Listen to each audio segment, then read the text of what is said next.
অন্তত 10টি পয়েন্টে ঝুঁকিতে রয়েছে ঢাকা নারায়ণগঞ্জ রেলপথ। কারণ শ্যামপুর ও কদমতলীতে পাথর সরিয়ে শিল্প বর্জ্য অপসারণের অবৈধ পথ তৈরি করেছেন ব্যবসায়ীরা। রেলমন্ত্রী মুজিবুল হক বললেন, দায়ীদের বিরুদ্ধে শিগগিরই ব্যবস্থা নেওয়া হবে।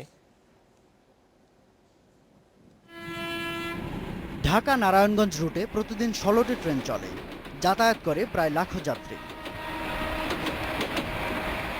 এই রেলপথের ধারে গড়ে উঠেছে কয়েকশো ছোট বড় কারখানা।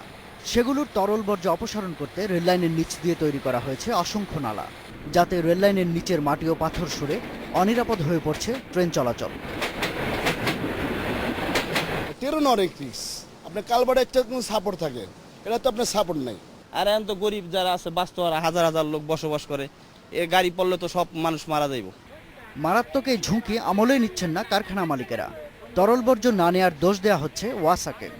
যাওয়ার তো কোনো ব্যবস্থা নেই, একটা ব্যবস্থা করতে হবে। পানি তো অটোমেটিক, পানি তো গড়াবেই, যেদিকে ডাল পাবে সেদিকে পানি যাবে, এটি পানির নিয়ম। এটাকে আপনি রুখতে পারবেন না, রুখার কোনো সুযোগও নেই।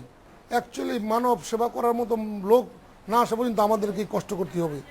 বড় ধরনের দুর্ঘটনার আশঙ্কা করলেন রেলমন্ত্রীও। এসব অবৈধ পথ বন্ধ করা হবে বলেও জানান তিনি। এটা অবৈধ। এই নিরাপদ রেল লাইনকে কেউ যদি কোনো রকম অপকর্ম করে ব্যাঘাত ঘটায়, অর্থাৎ রেল লাইনের নিচে দিয়ে কেউ যদি কোনো চ্যানেল করে থাকে অবৈধভাবে, তাহলে তাদের বিরুদ্ধে অবশ্যই আমরা শাস্তিমূলক ব্যবস্থা নেব। ওয়াসা জানিয়েছে, এই অপরিশোধিত তরল বর্জ্য অপসারণের দায়িত্ব তাদের নয়। ফলে সহসাই এ সংকট কাটছে না বলে মনে করছেন সংশ্লিষ্টরা। Shahadat Hossain, independent news, Dhaka.